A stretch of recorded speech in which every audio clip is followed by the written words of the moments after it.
جہالت وصف و عین بھی مرتفع ہوگی نہیں. وہاں تو یہاں تک لکھا ہوا ہے 2 راوی تو درکنار، بعض نے لکھا ہے 4 راوی ثقہ بھی کسی مجہول راوی سے روایت کرے، جب تک کوئی امام فن کا توثیق اس کی نہ کرے تب تک اس کی جہالت وصف جہالت حال مرتفع نہیں ہوگی. صرف جہالت ذات جس کو جہالت عین کہتے ہیں وہ مرتفع ہوگی، اور روایت کو صحت کے درجے پر استدلال نہیں لایا جائے گا، استدلال میں اس کو نہیں پیش کیا جائے گا.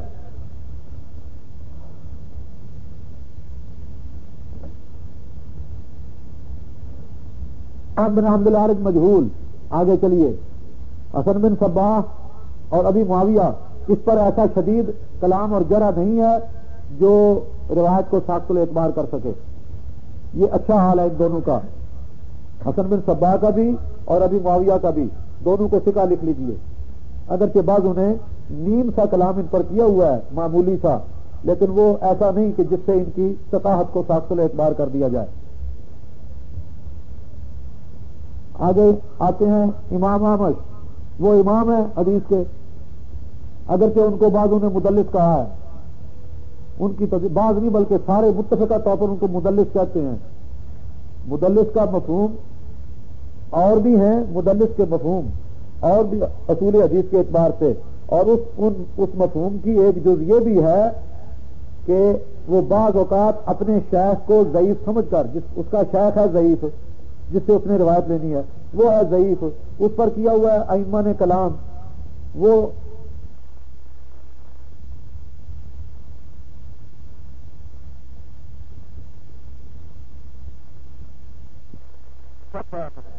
کیا کرتا ہے، شیخ جو ہوتا ہے نا جس سے اس نے خود تو روایت سنی نہیں ہوتی، اپنا شیخ ہے اس کا ضعیف، وہ ہے مجروح، تو اس کو چھپانے کے لیے مدلس کیا کرتا ہے، شیخ کے شیخ سے ان کر کے روایت بیان کر دیتا ہے کہ ان فلاں، یہ کر دیتے ہیں مدلس. وہ شیخ کا شیخ ہوتا ہے نا ثقہ، اس سے جا بیان کرتا ہے. تو یہ تدلیس بعض اوقات نقصان دیتی ہے نا روایت میں. بات سمجھ میں آئی؟ امام احمد ہیں تو امام خود ثقہ ہیں لیکن ہیں مدلس.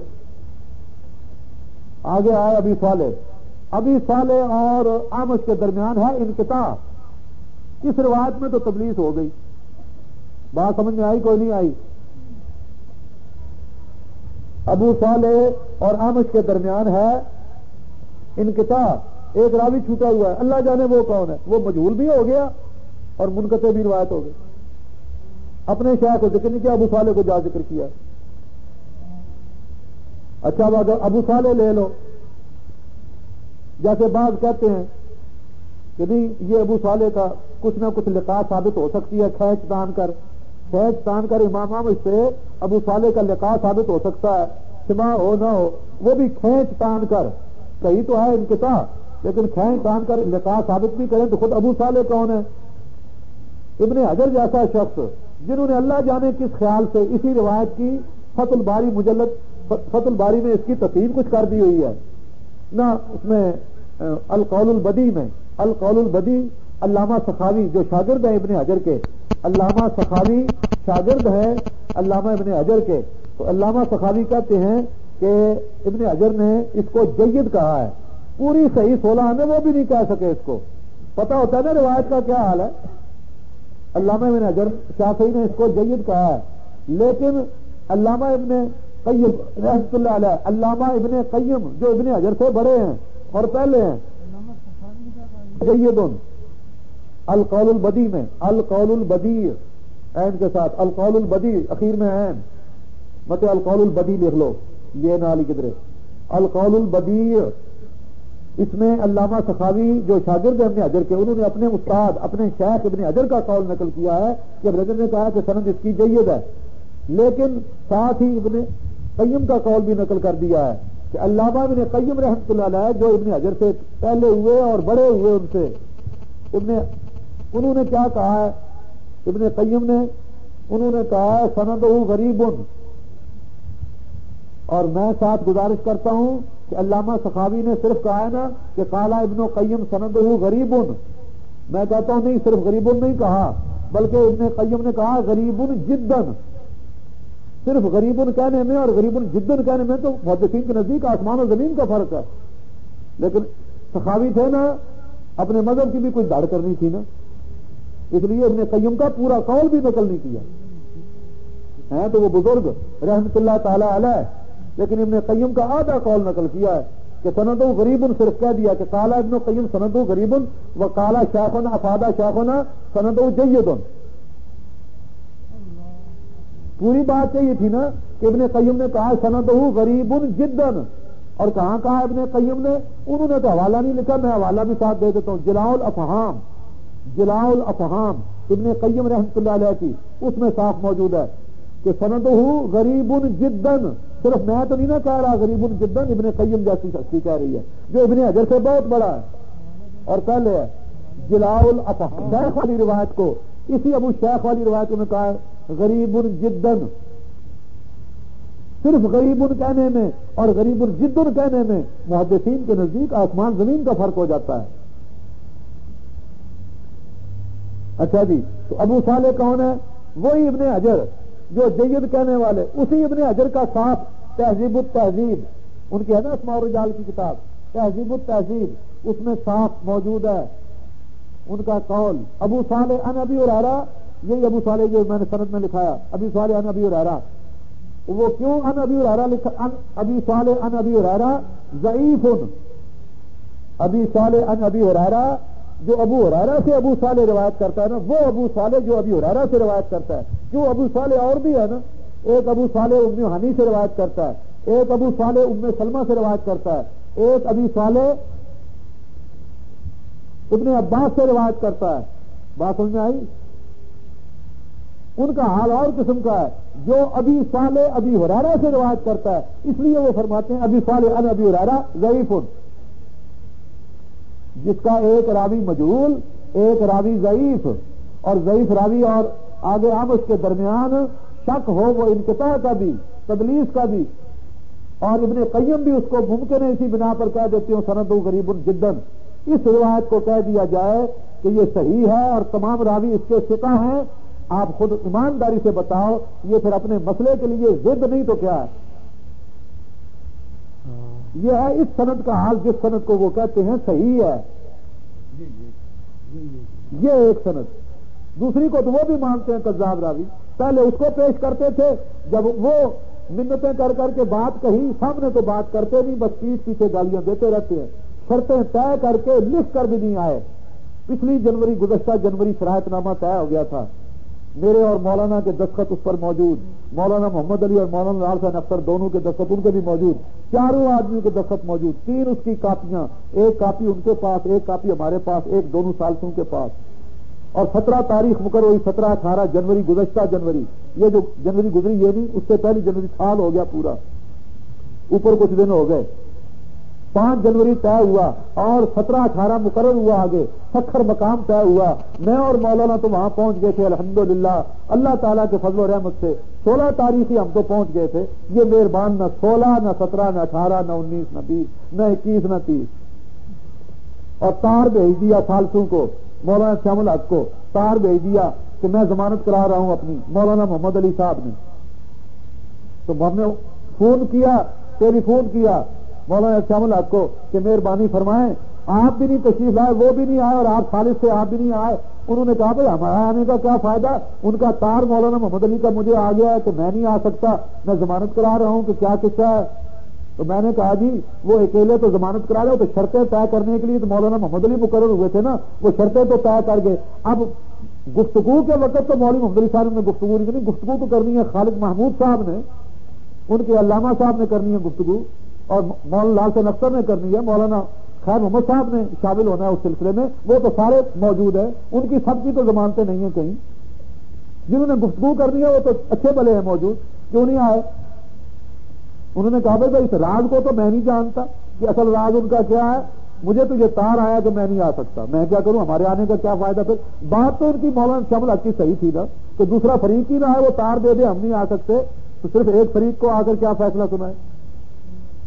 اور شرائط نامے میں لکھا ہوا ہے کہ فریقین کے دلائل سن کر، ہمارے بھی دلائل سن کر یوں نہیں غائبانہ چٹھیوں میں فیصلہ طلب کر لیں، صرف چٹھیاں ہی لکھ کر ہی بیان بازی کر کر کے صرف فیصلے ان سے طلب کر لیں سالسوں سے، یوں نہیں، سامنے بیٹھ کر سکھر میں دونوں فریقوں کے دلائل سامنے سن کر تب فیصلہ دیں۔ 5 برس ہو گئے گزارش کرتے ہوئے کہ یہ دھڑے بازی اور فتوے بازی چھوڑ دینی چاہیے، آپس میں مل کر بیٹھ کر پیار اور محبت سے سنجیدگی سے کتاب اللہ اور صحیح حدیث کے مطابق صحابہ کے فیصلے کے مطابق امام ابو حنیفہ رحمۃ اللہ امام محمد کے کہنے کے مطابق فیصلے کر لو کہ وجود یہی خاکی ہے، نمازیں پڑھتا پھرتا اور بیت اللہ کے طواف کرتا اور بیت المقدس میں جاتا اور آسمانوں میں یہی خاکی وجود ہے مراد یا مثالی وجود مراد ہے؟ کون نمازیں پڑھتا اور کون حج کرتا ہے؟ اور حیات برزخی ہے یا دنیوی ہے؟ اور اس شرائط نامے میں بھی لکھا ہوا ہے کہ اس پر بحث ہوگی۔ موضوع کیا ہوگا؟ مناظرے کا موضوع کیا ہوگا؟ بحث اور گفتگو کا موضوع کیا ہوگا؟ اس شرائط نامے میں لکھا ہوا ہے بریکٹ کے اندر حیات برزخی و دنیوی۔ وہ دنیوی کے دلائل پیش کریں گے، ہم برزخی کے پیش کریں گے۔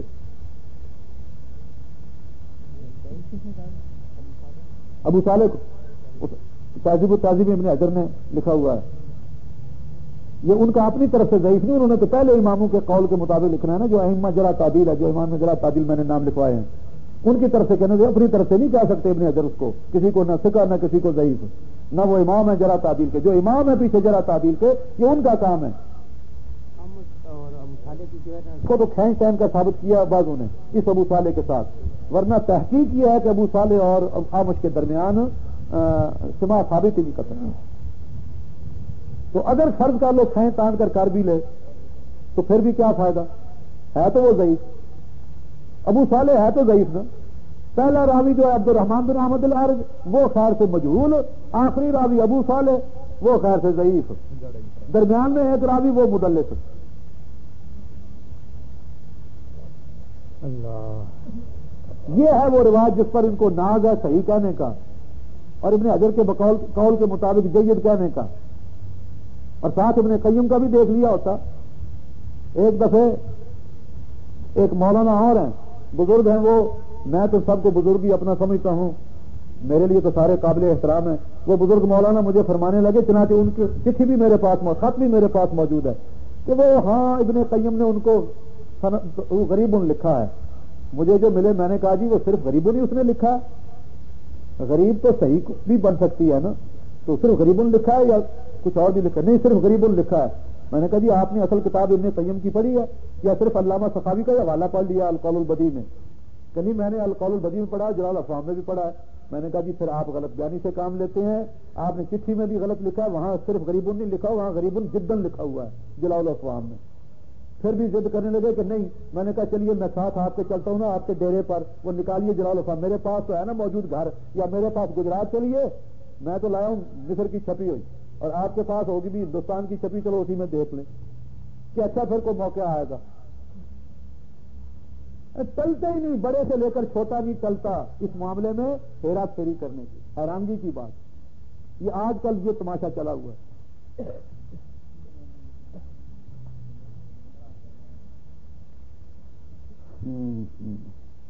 اس سلسلے میں قرآن مجید کی آیات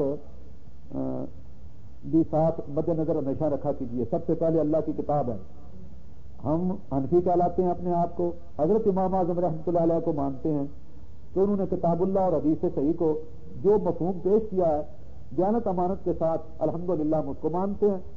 حضرت امام ابو حنیفہ رحمۃ اللہ علیہ کا مسئلہ صلاۃ سلام کے بارے بھی آپ نے سن لیا کہ کس طرح دینا چاہیے، نبی پاک کی قبر مبارک کی زیارت کے بعد کس طرح کرنا چاہیے صلاۃ السلام، وہ بھی آپ نے سن لیا۔ اور اس کے علاوہ سب سے پہلے وہ اصول جو خود امام ابو حنیفہ رحمۃ اللہ نے فرمایا ہے وہ ہمارے لیے مینار کا اور مشعل کا کام دیتا ہے کہ سب سے پہلے کسی مسئلے میں تنازع ہو جائے تو خدا کی کتاب دیکھو، اور اس کے بعد خدا کی کتاب میں نہ مل سکے تو پھر سب سنت رسول ہی نبی پاک کی سنت صحیحہ کو دیکھو، صحیح حدیث کو دیکھو۔ انصاح عن النبی فعل الراہ سے لفظ ہے ان کے امام ابو حنیفہ کے، انصاح عن النبی، پہلے تو کیا ہوگا؟ جان کتاب اللہ فعل الراہ والعین، اللہ تعالیٰ کی کتاب سے آئے گا فیصلہ تو ہمارے سر آنکھوں پر صاف اور صریح، اور اگر وہاں سے نہیں ہوگا، نہ ملے گا ہم کو صاف صریح فیصلہ، تو انصاح عن النبی، نبی پاک سے بشرطے کہ صحیح ثابت ہو جائے تو ہم اس کو لیں گے۔ یہ ضعیف روایتیں نہیں، اور اس کے بعد اگر وہ صحیح سند سے کوئی چیز نہ ملے ہم کو تو صحابہ کا فیصلہ انصاف عن الصحابہ صحابہ سے صحیح سند کے ساتھ مل جائے. یوں نہیں وہ عرابی والے قصے لگا دیں, مجہول قصہ وہ عرابی والا کہ وہ آیا, حضرت علی مرتضیٰ بھی کھڑے تھے, ایک عرابی بھی آ گیا, وہ کھڑا ہو گیا وہاں نبی پاک کی قبر مبارک کے سامنے, اس نے کچھ شعر پڑھے آپ کی صفت میں اور استشفاء کیا کہ سفارش کرائی ان سے. قصہ ہی مجہول جس کے اندر راوی مجہول موجود ہیں, ایک قصہ یوں نہیں.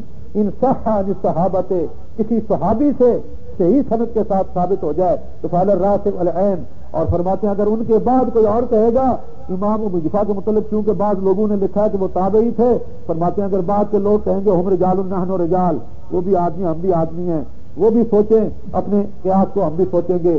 تو میں ساتھ گزارش کرتا ہوں ان جا ان الائمۃ المجتہدین, اگر ائمہ مجتہدین امام ابو حنیفہ, امام مالک, امام شافعی, امام بن حنبل, امام بخاری, یہ بڑے بڑے ستون جو ہیں دین کے, امام محمد, امام یوسف, امام ظفر, امام عبداللہ بن مبارک, یہ بڑے بڑے ستون جو ہیں, اگر ان سے کوئی چیز ثابت ہو جائے تو فعل الراسخ والعین ہم تو تب بھی مانیں.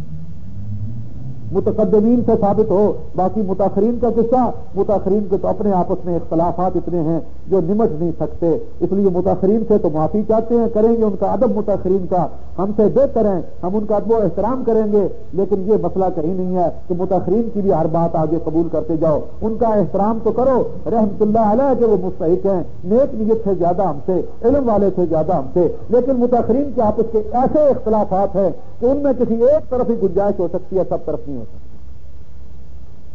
متقدمین ہم علی الراس والعین, اور آگے ائمہ متقدمین, ائمہ مجتہدین علی الراس والعین, اور صحابہ علی الراس والعین. ان صح عن النبی فعلی الراس والعین, ان جان کتاب اللہ فعلی الراس والعین. اس لیے ان تنازعتم فی شیء فردوہ الی اللہ وَإِلَى الرَّسُولِ إِن كُنتُمْ تُؤْمِنُونَ بِاللَّهِ وَالْيَوْمِ الْآخِرِ. اگر تمہارا خدا پر ایمان ہے اور روز قیامت پر یقین ہے کہ مرنا ہے اور خدا کے سامنے حساب و کتاب کے لیے پیش ہو جانا ہے, وہاں کھڑا کھوٹا صحیح سقیم الگ الگ ہو جائے گا. اگر یہ یقین ہے قیامت کا اور خدا پر ایمان اور یقین ہے تو کیا کرو, کوئی تنازع تمہارا آ جائے, اختلاف پڑ جائے, جھگڑا پڑ جائے تو خدا کی طرف پہلے رجوع کرو, قرآن کی طرف, اور وَإِلَى الرَّسُولِ رسول پاک کی صحیح حدیث کی طرف. کھل جائے گا اچھا بلا معاملہ کہ کیا مطلب ہے, کیا مطلب. اور قرآن کی آیتیں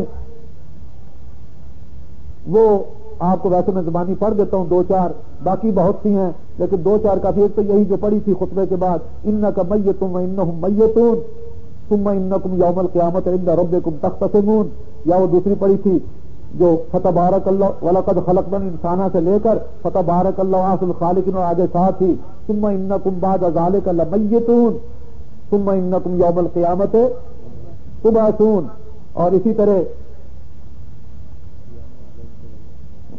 وما محمد الا رسول قد خلت من قبل الرسل افإن مات أو قتل انقلبتم على أعقابكم ومن ينقلب على عقبيه فلن يضر الله شيئا وسيجزي الله الشاكرين. جس آیت کو دلیل کے طور پر کہ وہ جو رب نے پیش گوئی فرمائی تھی, وعدہ فرمایا تھا کہ نبی کی موت آئے گی, وہ ان آیتوں سے ثابت ہوگی کہ تصدیق وعدہ الہی ہو گیا.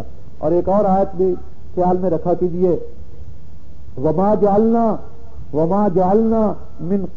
لبشر من قبلك الخلد افإن مت فهم الخالدون. اے میرے پیغمبر, ہم نے آپ سے پہلے کسی بشر کے لیے اس دنیا میں ہمیشہ ہمیشہ وہ رہے, حی رہے ہمیشہ ہی, یہ ہم نے کسی کے لیے نہیں کیا فیصلہ. تو نے بھی اور دوسروں نے بھی, باقی رہا یہ تیری موت میں کی انتظار میں لگے ہوئے ہیں تیرے مخالف کہ تو مر جائے اور ان کی جان چھوٹے. مسئلہ توحید کوئی نہ سنانے والا رہے, دینی حق سنانے والا کوئی نہ رہے, ان کے باطل دین کے خلاف کوئی نہ آواز اٹھائے, کوئی صدا نہ اٹھے, تو یہ اس لیے تیری موت کی انتظار میں ہے. اس کی فکر کرنے کی ضرورت ہی نہیں, اس کا خیال کرنے کی, انتظار کرنے کی ضرورت نہیں. افا مٹتا, بس اگر تو مر جائے گا فہم خالدون, تو کیا وہ ہمیشہ پیچھے رہنے والے, یعنی انہوں نے بھی مرنا. اسی طرح اور بھی بعض آیات ہیں, پہلے ہمیشہ استدلال اللہ کی آیت سے پیش کرو. اور خدا کی آیت کا مفہوم جو کچھ ابو بکر صدیق نے صحابہ کے مجمع میں کھڑے ہو کر بیان کیا, جو اس کا مصداق بتایا وہی ہوگا. صحابہ کا اجماع صاف لفظوں میں, اور نبی علیہ السلام کا وہ آخری ارشاد جس وقت موت سکرات موت تھے وہ بخاری میں جگہ جگہ موجود، اور امام بخاری پر خدا کی رحمت ہو ایک بار نہیں اس مسئلے کو وہ لایا، باب وفات النبی 3 بار قائم کیا اس نے۔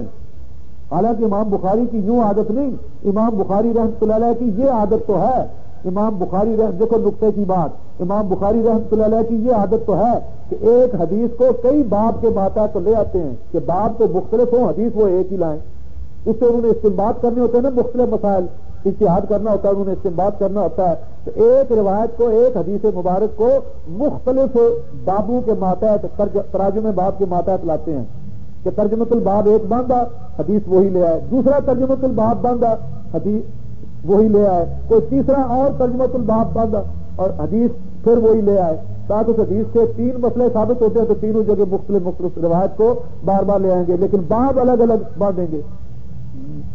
صرف وفات النبی میں یہ کیا ہے کام، کیا اس میں وہ روشنی اختیار، اس میں یہ کیا ہے باب وفات النبی، بار بار باب وفات النبی، باب ہی وہی بار بار باندھا۔ حالانکہ روش یہ ہے کہ حدیث تو بار بار آئے لیکن باب الگ الگ ہو، یہاں باب ہی بار بار یہی باندھے، 3 بار باب وفات النبی، پھر آگے چل کر کچھ آیا تو پھر باب وفات النبی، پھر آیا تو باب مرضی و وفات النبی۔ کیوں؟ اور ساری کتابیں 6 حدیث کی کھنگال لو، 6 ساتھ موطا امام مالک بھی لے لو، موطا امام محمد بھی لے لو، مسند امام ابو حنیفہ بھی لے لو، مسند امام احمد بھی لے لو، 6 بھی لے لو، اور باقی جو میں نے کتابیں گنوائی یہ بھی لے لو۔ 6 کتابیں آ گئی، بخاری سے لے کر ابن ماجہ تک، 7ویں موطا امام مالک، 8ویں مسند امام ابو حنیفہ، اور 9ویں موطا امام محمد، اور 10ویں مسند امام احمد۔ جناب یہ پوری 10 کتابیں اول سے اخیر تک پڑھ جاؤ، بڑی بڑی ضخیم جلدیں، بڑی بڑی ضخیم کتابیں، باب و وفات النبی تو ان میں ملے گا، باب و حیات النبی کہیں نہیں ملے گا۔ متقدمین کے نزدیک یہ مسئلہ ہی کوئی نہیں تھا، یہ تو مہربانوں کی ایجاد ہے نا، خام خواہ ایک دنگا برپا کرنے کے لیے، ایک ہنگامہ برپا کرنے کے لیے کر دیا۔ پوری 10 کتابیں حدیث کی پڑھ جاؤ، اور بھی 12 کتابیں ہیں، یہ 12ویں کا بھی ساتھ 11ویں شریف بھی رکھ لو، آج کل ہمارے مہربان 11 سالوں سے ملے ہوئے ہیں نا، اور الٹا ہم کو کہتے ہیں منکرین حدیث، الٹا، اور خود اتنا بھی نہیں ہو سکتا ان 11 کتابوں میں سے ایک کتاب میں تو باب و حیات النبی کہیں نکال دیں۔ شیعوں کی کتاب میں تو ہے، سن لو کیا ہے، اربع شیعوں کی، اس میں ہے قصہ، لیکن مسلمانوں کے ہاں جمہور اہل سنت کے ہاں ان 11 کتابوں میں تو نام نشان ہی نہیں باب و حیات النبی کا، ہے تو شیعوں کی کتاب میں تو ہے۔ اللہ اللہ، تو امام بخاری تو ایک بار کیا، یہ تو 3 بار لایا باب وفات النبی کے باب کو ترجمۃ الباب بنایا، کتنی دفعہ ترجمۃ الباب، آپ کی وفات کو 3 دفعہ ترجمۃ الباب بنایا، اور ابو بکر صدیق کا خطبہ لائے، لا یجمع اللہ علیک الموتتین کو لائے، پورے خطبے کو لائے، طبتا حی و میتن کو لائے، نبی پاک کی سکرات موت کا ذکر خود نبی پاک کی زبان سے، اپنا آپ کا ارشاد آپ سن لو اخیر میں کہ نبی پاک نے موت کے وقت خود فرمایا، حضرت عائشہ صدیقہ بھی راویہ، حضرت دوسری امہات مومنین بھی راویہ، اور عبداللہ بن مسعود بھی راوی، عبداللہ بن عباس بھی راوی، حضرت عمر بھی راوی، عبداللہ بن عمر بھی راوی، اور حضرت عباس بھی راوی، حضرت علی بھی راوی، اور اسی طرح ابو بکر صدیق بھی راوی آپ کی وفات کے ذکر کو۔ اسی طرح حضرت عائشہ صدیقہ بھی فرماتی ہیں کہ نبی پاک وفات کے وقت فرما رہے تھے، لا الہ الا اللہ ان للموت سکرات، دوسروں کے لیے بھی موت کی سکرات ہیں، میں پیغمبر ہوں خاتم، میرے لیے بھی موت کی سکرات ہیں۔ جو چھڑی اوپر اوپر ہی غشی آ جائے اس کے لیے سکرات ہوتے ہیں، کوئی آخر بات انصاف کی، جو صرف اوپر اوپر ہی ہو بے ہوشی اس کے لیے سکرات موت ہوتے ہیں۔ نبی پاک تو اپنی موت کو سکرات موت کے نام سے تعبیر فرما رہے ہیں کہ لا الہ الا اللہ ان للموت سکرات، پھر آپ پر غشی ہو جاتی تھی، جوشی ہو جاتی تھی، پھر جب آنکھ کھولتے تھے پھر فرماتے تھے ان للموت سکرات، وہ بے اور ہوتی ہے جو موت کے علاوہ بے ہوشی ہو، جو موت کی بے ہوشی ہوتی ہے وہ یہ، جو موت کی بے ہوشی ہوتی ہے وہ یہ ہوتی ہے جو نبی پر آئی، جو دوسرے انسانوں پر بھی آتی ہے، ان للموت سکرات۔ اور پھر اس کے بعد وصیتیں کچھ فرمائیں، نماز کی وصیت، عورتوں کے بارے وصیت، غلاموں اور نوکروں ماتحت کے بارے وصیت، اور بعض نصیحتیں فرمائیں، احکام فرمائے۔ اسی سلسلے میں ایتونی میں قرطاس اکتب لکم کتابا لن تضلوا بعدہ او کما قال نبی صلی اللہ علیہ وسلم، یہ فرمایا۔ اسی طرح اس سلسلے میں اور ارشادات فرما کر لعن اللہ الیہود والنصارى اتخذوا قبور انبیاء مساجدا او کما قال النبی صلی اللہ علیہ وسلم، یہ سب کچھ فرما۔ اللہم لا تجعل قبری وثنا یعبد بعدی، یہ دعا بھی فرمانے کے بعد پھر اس کے بعد آخری وہ دعا اللہم الرفیق الاعلی، اپنی انگلی مبارک، یہ سبابہ انگلی مبارک، انگلی شہادت آپ نے دائیں ہاتھ کی اس طرح آسمان کی طرف، اللہم الرفیق الاعلی، مولا مجھ کو رفیق اعلیٰ لے چل۔ پوچھو نا رفیق اعلیٰ ہے کیا؟ ومن نبیین والصدیقین والشہداء والصالحین وحسن اولئک رفیقا، کہاں ہے؟ جنت الفردوس میں۔ اور جنت کہاں ہے؟ وہ انہا جنت الماوا اذ یغشی السدرۃ ما یغشی ما زاغ البصر وما طغی ولقد رأى من آیات ربہ الکبریٰ، ساتوں آسمانوں کے اوپر، اور قرآن ہی پڑھ لیا ہوتا جنت ہے کہاں؟ جس جنت میں انبیاء کے ارواح رہتے ہیں، اور مہربان کس جنت میں لے آتے ہیں روح کو؟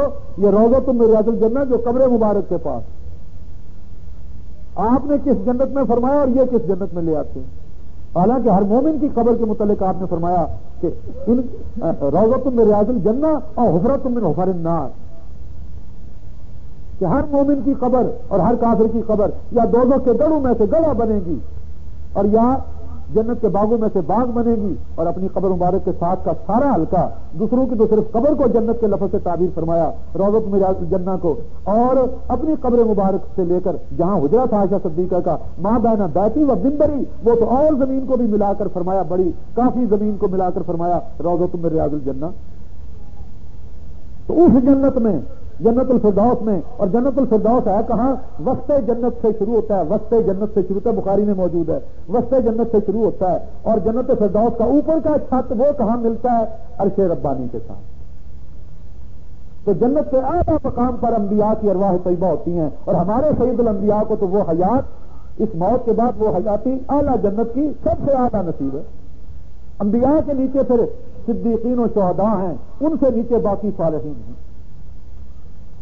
تو اللہم الرفیق الاعلی، اور انگلی مبارک کدھر تھی؟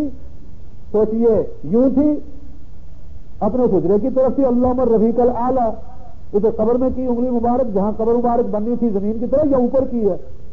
حضرت عائشہ صدیقہ فرماتی ہیں، بخاری میں موجود، ہاتھ مبارک اوپر کو اٹھایا اور اللہم الرفیق الاعلی، یا اللہ مجھے لے چل وہاں۔ اس وجود نے جانا تھا یا روح مبارک نے جانا تھا؟ مجھے لے چل وہاں رفیق اعلیٰ کے پاس، یا اللہ رفیق اعلیٰ دے۔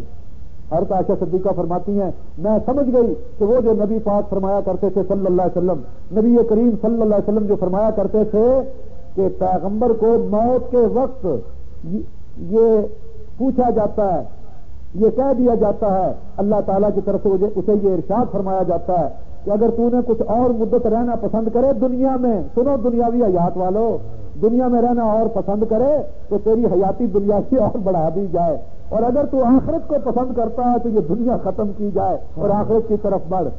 تو جس وقت نبی پاک نے اللہم الرفیق الاعلی شروع کی، یہ کہنا انگلی مبارک اوپر آسمان کی طرف اٹھا کر اشارہ فرما کر، میں سمجھ گئی کہ آپ اب ہم کو پسند نہیں کرتے، دنیا کو پسند نہیں کرتے، اب آخرت کو پسند کر لیا۔ نبی تو اخروی حیات کو پسند کرے، ہم کہیں نہیں دنیاوی حیات ہے نبی کی۔ نبی دنیاوی حیات کو چھوڑ کے پوچھنے کے وقت بھی خدا پوچھے، نبی چھوڑ کے دنیاوی حیات کو اس وقت پسند نہ کرے، اس وقت تو اخروی حیات کو پسند کرے۔ ہم پھر اس کو کہیں کہ جی ہے تو وہ برزخی حیات، لیکن اس لیے کہ برزخ میں، ورنہ حقیقت ہے تو دنیاوی حیات۔ ہائے کاش